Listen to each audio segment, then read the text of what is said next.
operasi politik itu menggunakan orang-orang bermasalah secara hukum, yaitu pasien rawat luar dari KPK, namanya Muhaimin Iskandar, namanya Jul, namanya Erlangga Hartarto. Tiga-tiganya punya masalah hukum, ya. Jadi mereka gampang diarahkan supaya dukung kudeta konstitusi ini.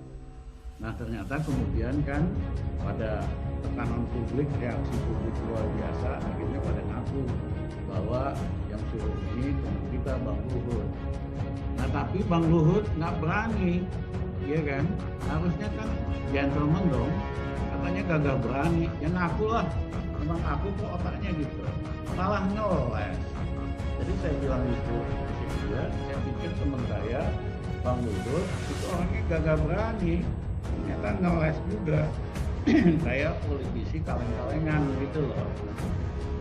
Dan yang kedua, saya bilang teman saya ini Bang Luhut ini kan pinter ya, kok cita-citanya rendah banget, hanya mau jadi Harmoko jilid 2.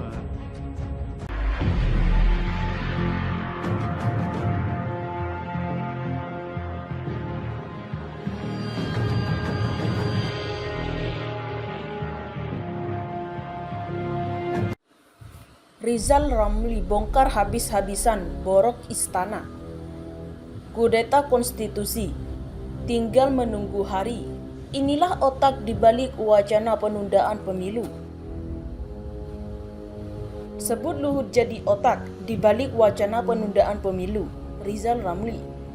You terlalu ingin berkuasa. Demokrasi.id.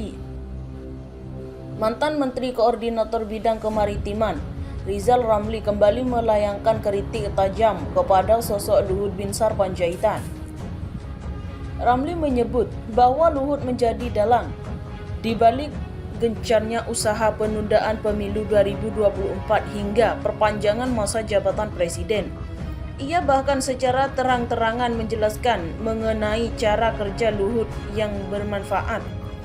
Tokoh-tokoh yang bermasalah untuk bisa dikontrol layaknya kerbau. Saya tahu cara kerja Luhut Panjaitan, selalu cari orang bermasalah untuk bagian operasi politik itu, kata Rizal Ramli seperti dikutip dari YouTube Portal Politik pada 1 Mei 2022. Diceritakan lebih detail oleh Rizal Ramli, modus operasi Luhut dalam menjalankan skenario politik terjadi dalam momen pergantian Ketua Umum Golkar. Dia ngotot agar supaya Jokowi pilih Setia Novanto Ketua Umum Golkar, ujar Rizal Ramli. Akhirnya Bang Luhut ajakin saya makan siang, Zal. Lu bantuin dong, karena Jokowi pasti nanya sama lu nih. Kalau begini, bantuin doa.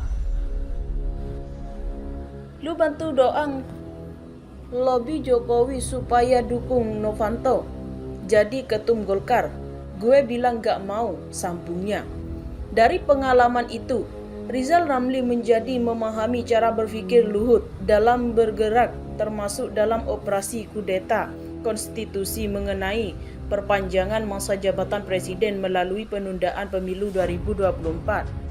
Mantan kepala Bulog ini juga mengatakan bahwa saat ini Luhut tengah menjadikan Ketua Umum PKB Muhaimin Iskandar dan Ketua Umum PAN Zulkifli Hasan sebagai pion yang bisa dijalankan untuk memuluskan rencana perpanjangan masa jabatan presiden.